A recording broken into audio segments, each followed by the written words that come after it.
2024.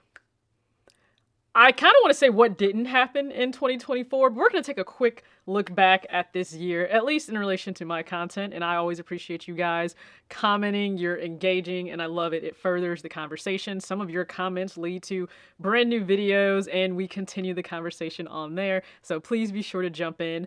If you missed my top 10 sneakers of 2024, you can certainly check that video out. I'll be sure to link it at the end. But this was a different year. This was a year that caught people off guard. It really took you by surprise.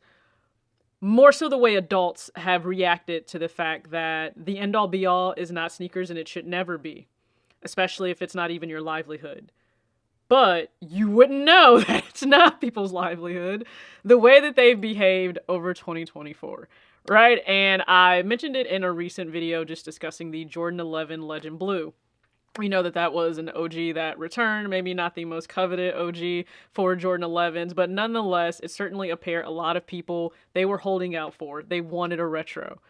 And it was readily available in stores, and that just doesn't sit well with some people. But again, maybe take a look in the mirror and have that conversation on why you feel some kind of way about a sneaker sitting, especially if it has zero to do with your bottom line. If you're saying it's just for the love of the game and that is the only reason that you're here, the math is not mathing why you feel some kind of way. And that's what we saw all 2024. So let's just take it back to the top of the year. Why were we awarding a sneaker of the year within the first quarter of the year? Why? Like, there was still hope a lot of you would actually keep up with some of your New Year's resolutions, you know, while you were still naming, like, this is sneaker of the year. That fast? January, February? Like, the year hasn't really even started yet. And people were ready to say this is sneaker of the year, only to still get in their feelings and argue at the end of the year about what really is and what really isn't on a subjective list. But maybe just be patient. Like, I feel like patience is not a virtue. It's not something that a lot of you are really clinging to, and I want you to do that heading into 2025. Let's just wait. Let's just let the year breathe for a little bit. Every brand is not like Jordan. They are not going to literally show their entire hand on the table before we even get past like March. They're just not. Ronnie is known for waiting until late December to let sneakers drop. So maybe let's just hold off. Because even with that, you wanted to go ahead and crown sneaker of the year immediately within 90 days of 2024 starting, only to then venture into March, April, sneakers are dry. Now, I absolutely, positively, I thank you all for helping me understand what were they really saying. Right now, I had my thoughts, and my thoughts in my video, you just needed to fix. You did. You needed to fix. I think some of you... Okay, let's just be real. I think some of you only really feel something when you're like chasing a shoe or buying a new shoe. Like, you're only feeling something when you see a got 'em screen, you see that confirmation screen. And I'm not saying that we all don't receive like a dopamine hit when we have a new purchase, right? You do. It happens, right? You have a dopamine hit. You should also have those hits in other areas of life that aren't centered around you spending money on a material thing. When you work out, great hormones are released. When you are fulfilled in other areas of life, you also receive these dopamine hits. That's what I want more for people. I want you to have something else in life that helps you feel something other than just chasing the sneaker. Because one, thanks to the hedonic treadmill, also it's not as if it's going to continue to give you that same level of excitement. So you just keep chasing and keep chasing and keep chasing. Are you not tired? Also, I know this is like a contentious thing online sometimes, but like, do you have a hobby outside of just paying for sneakers? Like, yes, we are passionate about sneakers and I can be passionate about sports, but like, are there other things that you're interested in that they don't just revolve around you buying a shoe? If not, maybe explore those in 2025. Let it be a year of growth for hobbies, okay? I think that would be great for a lot of you. And the biggest way the math did not math in 2024, you whined and you complained and you wanted Jordan and you wanted Nike to open up that vault. So they did. But I guess we missed like the little asterisk that was there with your request that all of us needed to fall in line or get information to all then chase every single OG or every single pair that they chose to retro. Like, bravo that they listened to you. I guess prayers do get answered in relation to sneakers. But then also, again, we don't share a wallet. We don't share style. Why on earth do we need to share the same desire to get the shoe? So the shoe's returned, but that wasn't enough for you. Then everyone and their mom needed to get it. And then if they didn't, you think that sneakers have feelings, and so they're being disrespected by them sitting. But the truth is, you are so linked and in that sneaker is so ingrained as to who you are that the shoe sitting is it like someone not choosing you? That was probably mean. No, I said what I said. The shoe sitting, is it like someone not choosing you?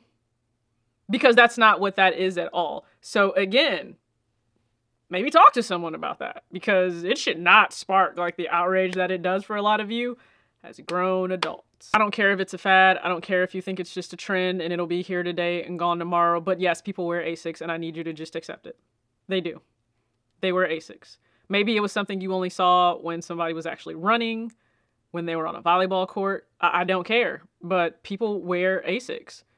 Now, it may be a culture shock to you, like in your area, but I can guarantee you there were certainly areas of the country that were already wearing them, and there will be people that continue to wear them even after maybe the high demand for them goes away.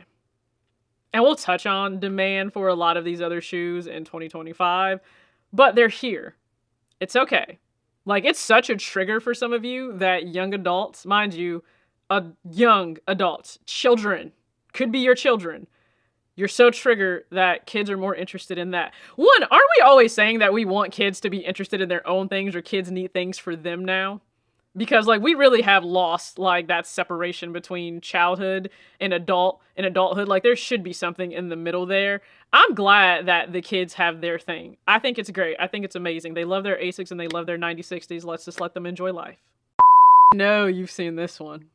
And if you know me, then you know I can't stand this word. Everything flopped in 2024, huh? Every single thing. Because the only way that we can gauge successfulness of a sneaker release, it has to be the secondary market, right? It has to be whatever GOAT or StockX or what something's going for on eBay. That is the only way in which we can gauge if a sneaker is successful. Not by if it's actually on people's feet. I guess we don't take that into account. And another thing, you know it's a good thing when people grow as individuals, right? Like, I see this so often now when we talk about pairs are sitting and that's a good thing. Well, you guys were willing to pay hundreds of dollars before, so what changed? I would hope the understanding that that was probably illogical in so many instances. I would hope understanding the cost per wear is so high when you are paying $400, $500, $600, $700 for a sneaker you're not even wearing every single day. Even if you're only wearing it once a month, that is such a high cost per wear. Would you walk into your closet and have to deposit $50 every single time you wanted to wear a shoe? No, you would not. So I'm glad people woke up and understood that they didn't need to spend these astronomical prices on sneakers in the resale market, spend 200%, 300%, 400% of what the retail cost was, because truth be told, a lot of these shoes aren't worth what they are going for at retail. They're not, because the shoes start to move once they're discounted. And to me, that shows that's probably the actual price point that Jordan Brand, Nike, or any of these other brands should have actually priced those sneakers. Like, we find out where's the intersection of supply and demand. All too often, it's not the initial retail price anymore. It's below that. Once they put them on sale, knock it down 20 or 30%, people flock to it and they buy it. So patience pays, but I think we're kind of learning some behavior. We're learning where that intersection should be for supply and demand. But I'm glad people woke up and realized that they didn't need to continue to spend the prices that they were spending on these shoes. Maybe they realized they had other priorities and they are sticking to those.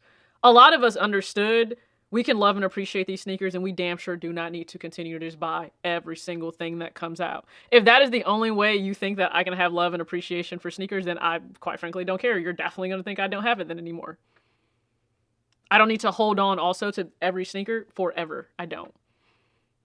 And more of these will certainly be cleaned out when I go into 2025. So please stay tuned, because for the final video of 2024, I'll go ahead and give you guys the starting count of sneakers for myself of this year and where I landed. if I hit that goal, and what is my goal for next year. We'll discuss that in 2025. But check out my top 10 sneakers of the year. If you missed that, go ahead and comment your thoughts below on 2024 as a whole in sneakers. Was it a positive experience for you? Were you just really confused by people's behavior? Please go ahead and comment below.